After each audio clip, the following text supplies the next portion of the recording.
Do you ever just feel like your money just disappears? I have $40,000 in credit card debt. 40. So let's talk about it. My husband and I are $60,000 in debt.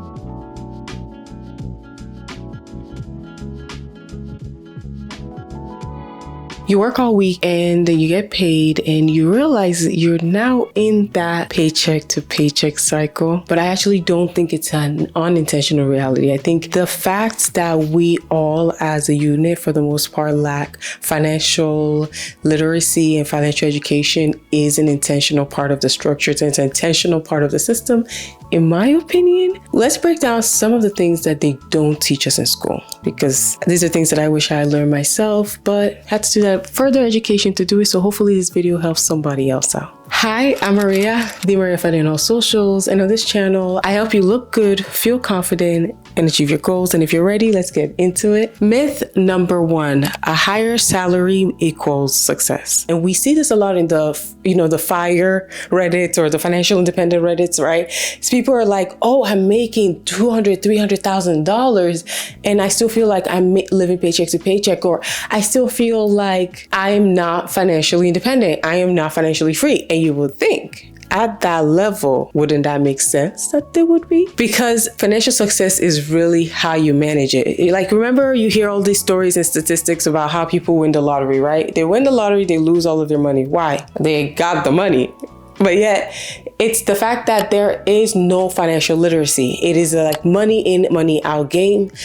A lot of people don't get like a consultant, they don't get a financial advice, they don't do the proper things that they need to do. So it doesn't matter if you have the money. If someone gave you the money right now and you still have bad habits when it comes to spending your money, guess what? It really would not matter at all. So yes, while I myself have obviously talked about this, like growing multiple streams of income, some passive, some more active, like YouTube could be one stream, right? Investing is another stream of income. There are different sources and streams of income that you can have, in my opinion, obviously outside of your job and all of that. I'm a believer in like, okay, I don't want to rely on one job. So that for me is my way of being like, I can kind of take time off and switch paths and go the way that I want to, depending on which layer I want to turn off.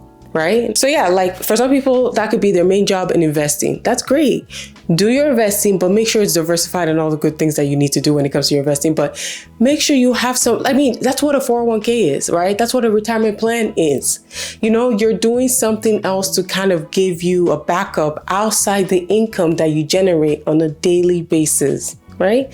So when you say like, okay, I want to have, financial success, it's not just the money, actual money aspects, because money comes and goes, inflation happens, the money that you had is not what it's worth anymore, this and the other, right? If you're smart with it, you do what you're supposed to, the money could make you more money investing. So yeah, a high salary doesn't equal more success. Cashing out right now and getting rich right now does not equal guaranteed success. It makes you closer to it. Okay, because if you actually do the right things, you can get where you want to go, but it does not guarantee success, because if you have the habits that you always had, you'll get the same results you always get. It might just take a little bit longer. You know what I mean? Ooh, and let's get on to myth number 2, which I know someone over there is saying right now, you know what? Yeah, I want to invest, but I'll probably do it with what's left over. Like at the end of the month, whatever I have left over, that's what I'm going to invest. You know what's going to happen? You're never gonna have it. You know why? Because we as humans, delayed gratification, sometimes it just doesn't come easy. Some people train themselves for delayed gratification, but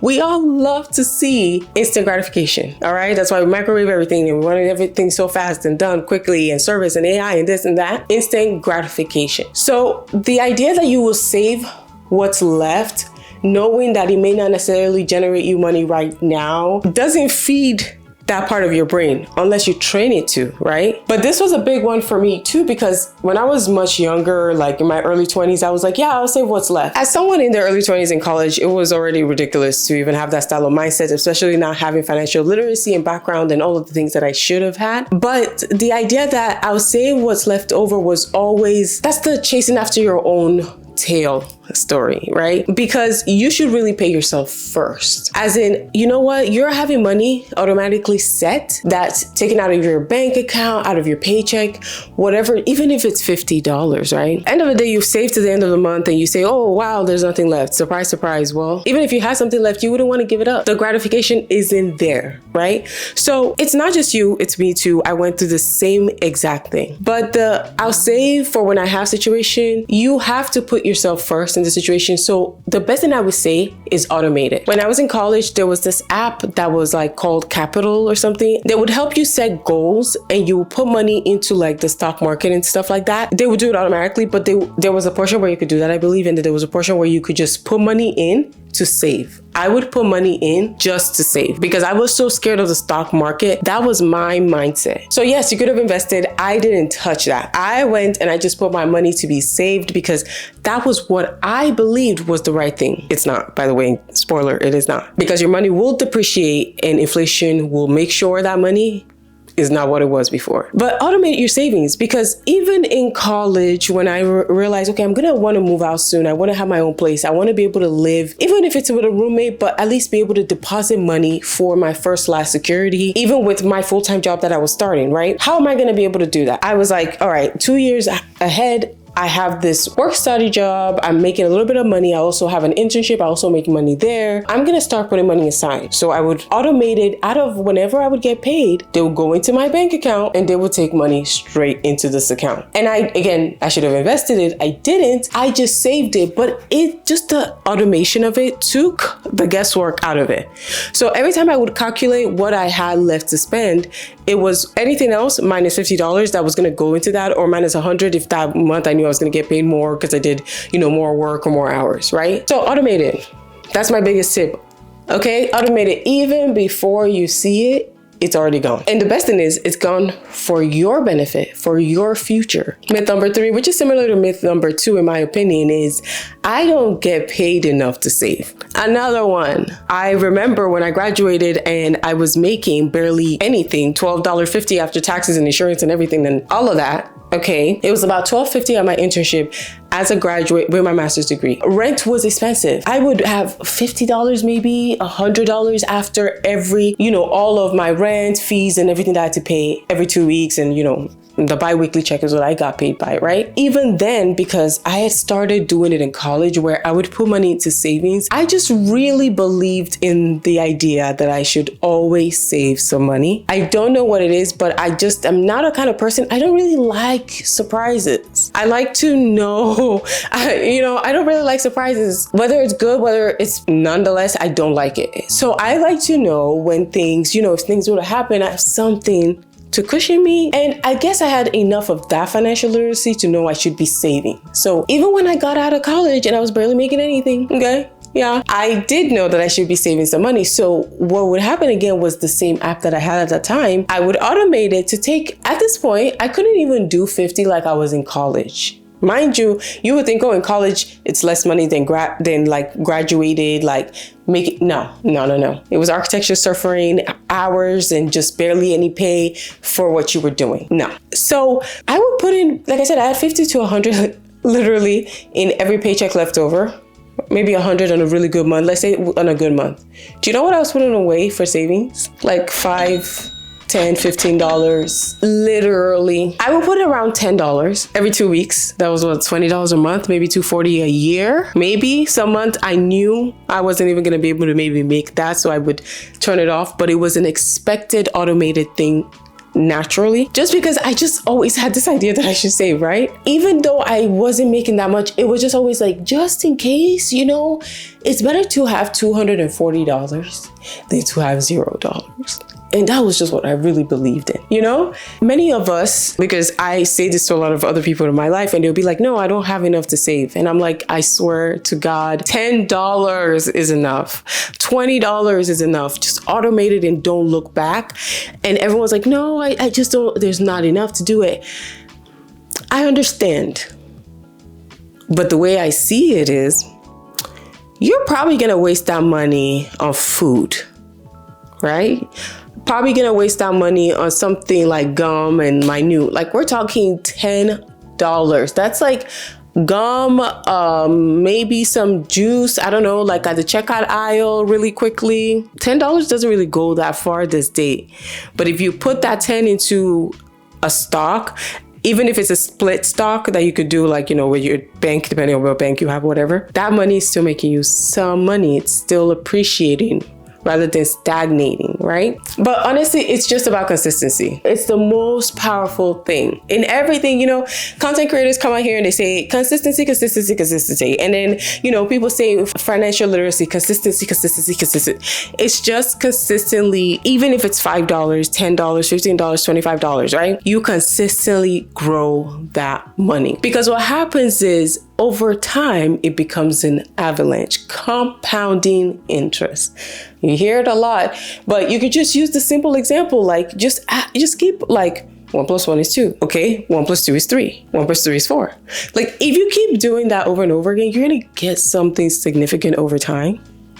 And that's saying you didn't even invest in like a great stock. You're going with like a very safe portfolio. But let's say you were taking high risk and you really wanted to do it big. You could come up in a year. I mean, it's $10, so it may not go that far in the stock, but it's not going to stay where it was. Or at least it's not going to depreciate. It would actually stay with the market rate. So you may be $11, $12. But hey, it's appreciating, right? It's getting some interest. So the idea, I don't have enough to earn, I don't want to hear. Because it could have been $5 and you're talking about $5, but you wanted to go waste it and try out this lip gloss and you don't need another lip gloss, but you want to buy it anyway. You could have put that in a bank account. Okay. Over time, your small investment consistently will gain a sustainable, substantial portfolio. And you want to make sure that thing is diversified and you will be in a good place over time. Trust me, I am speaking from experience. I started as a newbie. I told you I was scared to put that money in the stock market, but I still believed in putting it away. Now my eyes were opened later on to see what I should have done. But those are lessons, but myths that I just had in my brain, or those are myths that I see a lot of people around me have as to like, oh, I can't invest. I don't have enough. I don't want to hear it because that's not real. And I can tell you it's not real because I did it. Even though it was $5 and $10. And people would look at me like, really? Yeah, really? Because it's also just building that muscle, that habit of consistently trying to put something away for your future self. Myth number 4, I don't need any advice. I don't need any professional advice. I shouldn't be talking to anybody. I don't even know how to go about it. I don't know how to talk. I don't.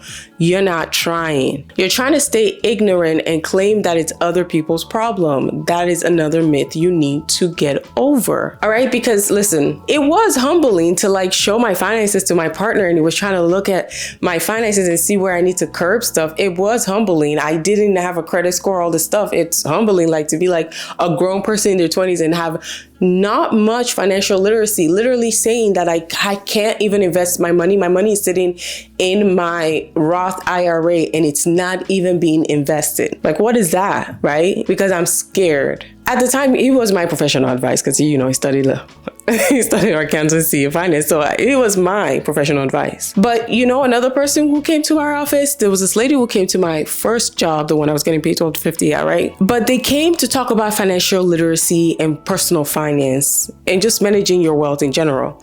And these were professionals. I can't remember. I think it was like from Nationwide or something like that. But they came to talk to us about different retirement funds, how you can have like target funds, how you can, different ETFs, dividends, all of those questions that you have. They were really going into the nitty-gritty because it was like a 101 class. And I will say, I may have not gotten paid a lot there, but I did get a lot of really good free lunches, even though I still had to eat through, a lunch and learn. But there were some good lunches and there were some really good career and personal development from professionals who really, again, it's just about someone sparking an idea. That's the point of this video.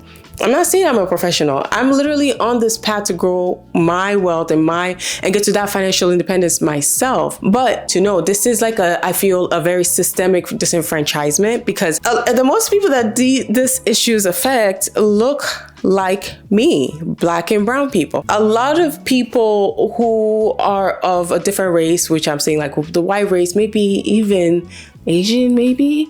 but I would say more the white race. It's a systemic thing after all. Understand that like they open an account for their kids since their kid is like little, all right? They've been saving for their children's college funds, and they've been putting money away and have like credit cards that are open for their kids, tied to the parents' account. So that way the credit score, start out at a better place because it's not tied to the history of, the parent score, right? Those are financial things that like set people up. And those are things I didn't know. And I'm not saying I know everything, but somebody came to the office and opened my eyes up to something at that time. And at that point, it made me curious enough. And I say you have to do financial education because I'm not going to come up here and tell you this is a stock you need to put your money into. That's insane to come out of my mouth. What I'm here to tell you is go look into stocks that are interesting to you, companies that you already spend money at, and it would be beneficial for you to put more money into. So that way, your money's making you money in a way, pretty much, right? You spend money there, but it's technically making you money as a stock owner, and so yeah, why wouldn't you do that? You get me? But if you're new to financing, you're obviously like, I'm not going to pay somebody for it. See if that's something that's offered at your job. See if that's something that is off. A lot of companies actually have these type of things. There'll be someone who wants to talk to you about some type of retirement plan or 401k or something of that nature. A lot of times they're financial experts. You can ask them questions about what they're showing you, but about questions in general, maybe not super specific to your problem, but you can ask, I've been thinking about a 401k. I'm not really sure what it is. Can you tell me what it's about? Can you tell, yes, everything's on the internet. Like I said, watch a video, okay? Listen to a podcast, go on Reddit. There's a million places and sources, TikTok, hello, YouTube, hello. There's a lot of places you can learn now from professionals and experts and people who've done it a million times over and all this crazy claims you'll see, right? Some true and some not, obviously, but learning from the experts can help you avoid some of those costly money mistakes, or at least help direct your path towards the things that you may not know and you're lacking information on.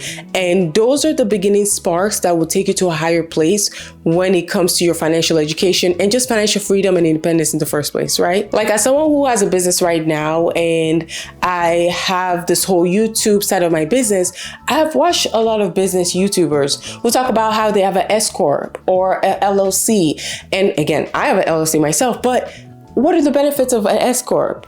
How does that work? What are some entrepreneurs pay themselves out of their companies. That is a tax related matter. Again, how are those things able to benefit me as entrepreneur myself? So you have to go and take that extra step in those different facets of your life as you go and dive into it. You get me? Myth number 5, I need to have a house. I need to buy a house. I need to be financially secure. Now, if you know anything about what's happening right now, loans and interest rates for loans are pretty high. Average is 6.72%. The 15-year average is 5.99%. This is the 5th consecutive week of gains. And what we're seeing is this is really about bond market volatility.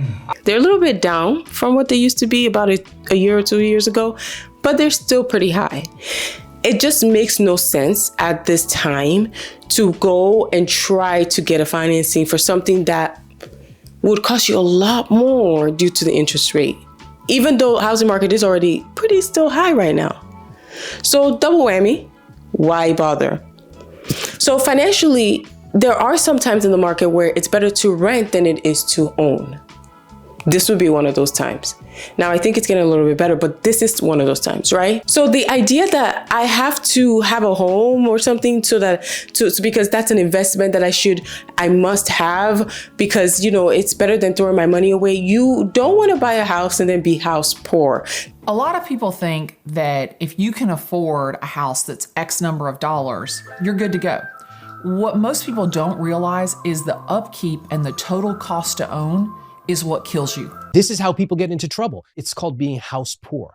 They spend too much on a house. They don't anticipate the phantom costs, all these hidden costs. And suddenly they wake up one day, they go, why do I make $75,000 or $150,000 and we can't afford anything? Why can't we save anything? I bought a house when I was 26 and fell immediately into poverty. That's just as bad because, again, why buy a home and you can't maintain it and you're scared that anything happens, you're done for? Why? Why put that burden on yourself? And then, or even something does happen, debt, even more debt than you would have been than if you got an apartment. Do you see what we're saying? So I know that ideal exists, and I obviously want a home too. And don't get me wrong, I want a beautiful, lovely home. We all do. And I think you should.